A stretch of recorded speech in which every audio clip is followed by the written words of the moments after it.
ஒரு குட்டி கதை மாதிரி ஒரு ஆட்டோக்காரர் ஒரு கர்ப்பிணி பெண்ணை ஆட்டோல ஏத்திக்கிட்டு ஹாஸ்பிட்டலுக்கு போறாங்க. பெரிய மழை பெஞ்சுக்கிட்டு இருக்கு. அப்ப அவர்கிட்ட இருந்த அந்த கொடைய அந்த கர்ப்பிணி பெண்ணை கிட்ட கொடுத்துட்டு இதை எடுத்துக்கிட்டு போமா அப்படின்னு சொல்றாங்க. அப்ப அந்த பொண்ணு சொல்றாங்க, ஆனா இது எப்படி நான் உங்ககிட்ட நான் திருப்பி கொடுக்கறது? அதுக்கு அந்த ஆட்டோக்காரர் சொல்றாரு, வேற யாருக்காவது தேவைப்படுறவங்களுக்கு கொடுத்துருமா அப்படின்னு சொல்லிட்டு அவர் போயிடுறாரு. அந்த கர்ப்பிணி பெண் அந்த கொடையை எடுத்துக்கிட்டு ஹாஸ்பிட்டல் வாசலுக்குள்ள போகும்போது அந்த வாசல்ல ஒரு பெரியவர் மழைக்கு பயந்துகிட்டு அப்படியே கை கட்டிக்கிட்டு நின்றுட்டு இருக்கிறாரு.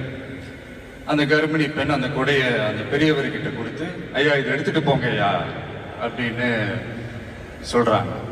அதுக்கு அந்த பெரியவர் இதே மாதிரி கேட்கிறாரு, அம்மா நீங்க யாருன்னு எனக்கு தெரியாது, எப்படிமா இந்த கொடையை நான் திருப்பி உங்ககிட்ட கொடுக்கறது? அதுக்கு அந்த பொண்ணு சிரிச்சுக்கிட்டே சொல்றாங்க, வேற யாருக்காவது தேவைப்படுறவங்களுக்கு கொடுத்துருங்க ஐயா அப்படின்னு சொல்லிட்டு போயிடுறாங்க. உடனே அந்த பெரியவர் கொடையை எடுத்துக்கிட்டு பஸ் ஸ்டாப்புக்கு வராரு. பஸ் வருது, ஏறி போகும்போது அங்க பாக்குறாங்க ஒரு பூக்கார அம்மா பூவை வச்சுக்கிட்டு ஒரு அட்டையை இப்படி மழைக்காக பிடிச்சிக்கிட்டு உட்கார்ந்துட்டு இருக்கிறாங்க. பெரியவர் போய் அந்த கொடையை அந்த பூக்கார அம்மா கிட்ட கொடுத்துட்டு அவர் பஸ் ஏறி போயிடுறாரு.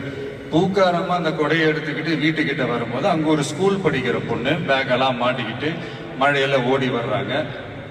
அவங்க போய் அந்த ஸ்கூல் பொண்ணு கிட்ட கொடையை கொடுத்துட்டு, மழையில நனையாதம்மா இதை எடுத்துக்கிட்டு போங்க அப்படின்னு சொல்றாங்க. அந்த பொண்ணு தேங்க்ஸ் அப்படின்னு சொல்லிட்டு வீட்டுக்கிட்ட வரும்போது அந்த பொண்ணோட அப்பா பதட்டத்தோட வாசல்ல நின்றுட்டு இருக்கிறாரு. பொண்ணு மழையில நனைஞ்சுக்கிட்டு வரணுமே அப்படின்ட்டு. அந்த அப்பா வேற யாரும் இல்லை, அந்த ஆட்டோக்காரர். அந்த குடை அவர் கொடுத்த குடை. So the moral of the story is, முடிஞ்ச வரைக்கும் எல்லாருக்கும் சின்ன சின்னதா ஒரு நல்லது, சின்ன சின்னதா ஒரு ஹெல்ப் அது செஞ்சு இருந்து பாருங்க. லைஃப் ஒரு மாதிரி ஜாலியா இன்ட்ரெஸ்டிங்கா இருக்கும். ஒரு ஃபேமஸ் சேயிங் ஒன்று இருக்கு, வெள்ளத்துல தவிக்கிற ஒருத்தருக்கு நீங்க படகு கொடுத்தீங்கன்னா பாலைவனத்துல நீங்க தவிக்கிறப்போ அது ஒட்டகமா வந்து நிற்கும்